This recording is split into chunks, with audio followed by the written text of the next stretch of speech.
जरा सोचिए एक ऐसी सिविलाइजेशन के बारे में जो आज से कोई 5000 साल पहले यानी ब्रॉन्ज एज में ऐसे शहर बना रही थी जिनकी प्लानिंग आज के मॉडर्न सिटीज को भी मात दे सकती है। जी हाँ, हम बात कर रहे हैं हड़प्पन सिविलाइजेशन की।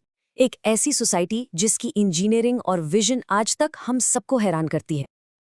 तो चलिए इसके सफर पर निकलते हैं।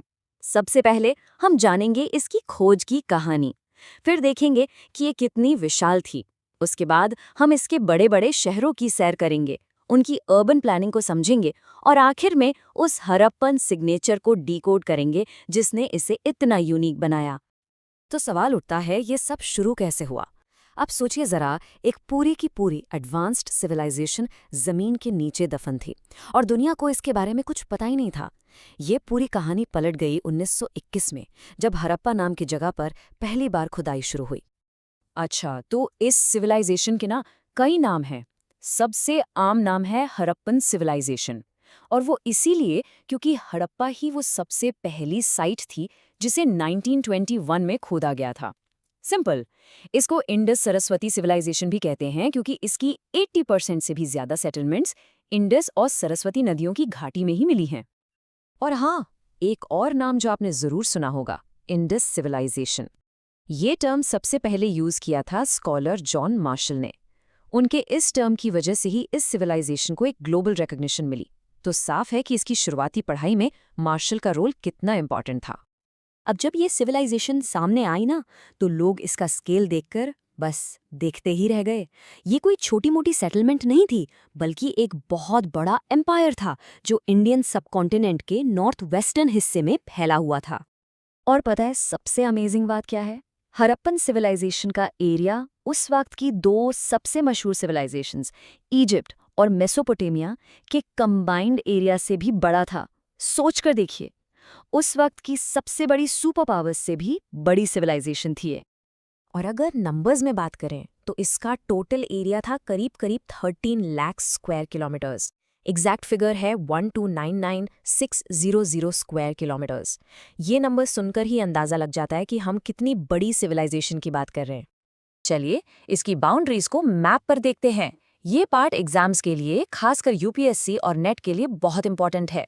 सबसे नॉर्थ में ये मांडा तक फैली थी, चिनाब नदी के किनारे। सबसे साउथ में दाइमाबाद तक, प्रवारा नदी के पास। ईस्टर्न साइड पर आलमगीरपुर, हिंदन नदी। और सबसे वेस्ट में सुतकागेंडौर दाश्क रिवर के पास, जो आज का पाकिस्तान ईरान बॉर्डर है। इतने बड़े एरिया में नेचुरली कुछ बड़े शहर भी थे जो इस सिविलाइजेशन की धड़कन थे। ये आम शहर नहीं थे, ये उस दौर के मेट्रोपोलिसेस थे। चलिए अब इन्हीं कुछ खास शहरों को थोड़ा करीब से देखते हैं। देखिए, शहर तो बहुत सारे थे, लेकिन इनमें से कुछ खास थे। माना जाता है कि इनकी दो कैपिटल सिटीज थीं, हड़प्पा जो पंजाब में है और मोहेंजोदारो जो सिंध में है। इनके अलावा धौलवीरा, कालीबंगन, लोथल, बनावली और राखीगढ़ी, ये सब भी बहुत इंपॉर्टेंट वेल प्लान्ड सिटीज थीं। एक और बात, ये लोग सिर्फ जमीन के मास्टर नहीं थे, समंदर पर भी इनका कंट्रोल था। इनका जो समुद्री व्यापार था यानी मैरिटाइम ट्रेड, वो इनकी इकोनॉमी का बैकबोन था।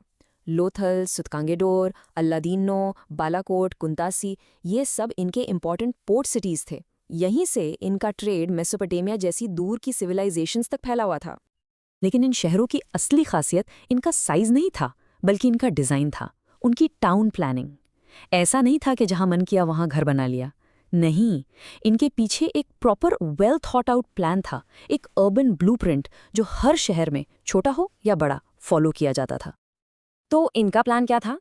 बेसिकली हर शहर को दो हिस्सों में बांटा जाता था। पहला हिस्सा था सिटाडेल। ये शहर के वेस्टर्न साइड में एक ऊंचे प्लेटफॉर्म पर बना होता था। माना जाता है कि यहाँ रूलिंग क्लास रहती थी। और दूसरा हिस्सा था लोअर टाउन, जो ईस्टर्न साइड में था और बड़ा था। यहाँ आम लोग यानी कॉमन पीपल रहते थे। और इनकी इंजीनियरिंग का सबसे बड़ा कमाल था इनका ग्रिड सिस्टम। बिल्कुल जैसे एक चेसबोर्ड होता है ना, वैसे ही। सड़कें एक दूसरे को राइट एंगल्स यानी 90 डिग्रीज पर काटती थी। इससे पूरा शहर नीट रेक्टेंगुलर ब्लॉक्स में डिवाइड हो जाता था। कमाल की बात यह है कि ये पैटर्न ऑलमोस्ट हर हड़प्पन साइट पर मिलता है। अब अगर मोहेंजोदारो की बात करें तो एक चीज है जो सबसे अलग दिखती है, द ग्रेट बाथ। ये बर्न्ट ब्रिक से बना एक बहुत ही खूबसूरत स्विमिंग पूल जैसा स्ट्रक्चर है। इसकी डायमेंशंस याद रखिएगा, 11.88 मीटर्स लंबा, 7.01 मीटर्स चौड़ा और 2.43 मीटर्स गहरा। एक्सपर्ट्स का मानना है कि ये शायद किसी खास धार्मिक अनुष्ठान यानी रिचुअल बेदिंग के लिए यूज होता था। एक और बहुत ही इंपॉर्टेंट स्ट्रक्चर जो इन शहरों में मिलता है वो है ग्रेनरीज, मतलब बड़े बड़े अनाज के गोदाम।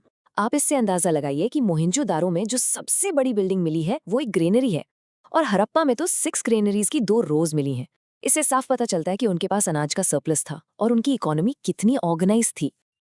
तो हमने उनकी टाउन प्लानिंग तो देख ली, लेकिन अब बात करते हैं उन चीजों की जो हड़प्पन्स का सिग्नेचर मूव था। ऐसी चीजें जो उस दौर की किसी और सिविलाइजेशन में देखने को नहीं मिलती। सबसे पहला पॉइंट, उनकी ईंटें यानी ब्रिक्स। हड़प्पन्स ने अपने घर, नालियां, दीवारें सब कुछ पक्की हुई ईंटों यानी बर्न्ट ब्रिक्स से बनाया। अब इसको कंपेयर कीजिए इजिप्ट और मेसोपोटामिया से। वहां पर ज्यादातर कच्ची ईंटों यानी सन ड्राइड ब्रिक्स का यूज होता था, और हम सब जानते हैं कि बर्न्ट ब्रिक्स कहीं ज्यादा ड्यूरेबल होती हैं। ये उनकी सुपीरियर टेक्नोलॉजी का सबूत है। और अब आते हैं उनके सबसे बड़े अचीवमेंट पर, उनका ड्रेनेज सिस्टम। ये उस जमाने के लिए बिल्कुल out of the world concept था। जरा इमेजिन कीजिए, लगभग हर छोटे बड़े घर में अपना कोर्टयार्ड और बाथरूम था।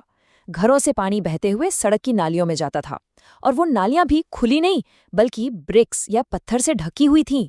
यही नहीं, उन ड्रेन्स में सफाई के लिए प्रॉपर मैनहोल्स भी थे। आज से 5000 साल पहले तो साफ है कि उनका फोकस हेल्थ और क्लीनलीनेस पर कितना ज्यादा था। जैसा कि इस कोट में कहा गया है, Perhaps no other Bronze Age civilization gives so much attention to health and cleanliness as the Harappans did. और शायद यही उनकी सबसे बड़ी देन है दुनिया को। तो इन सब के बाद एक ही बड़ा सवाल मन में आता है। एक ऐसे सिविलाइजेशन जो अपने टाइम से इतनी आगे थी, जिसके पास इतनी एडवांस्ड प्लानिंग थी, इतना बड़ा एरिया था, वो अचानक गायब कैसे हो गई? ये एक ऐसी पहेली है जिसे आज तक कोई पूरी तरह सुलझा नहीं पाया है। लेकिन इस मिस्ट्री पर चर्चा करेंगे हम अपने अगले एक्सप्लेनर में।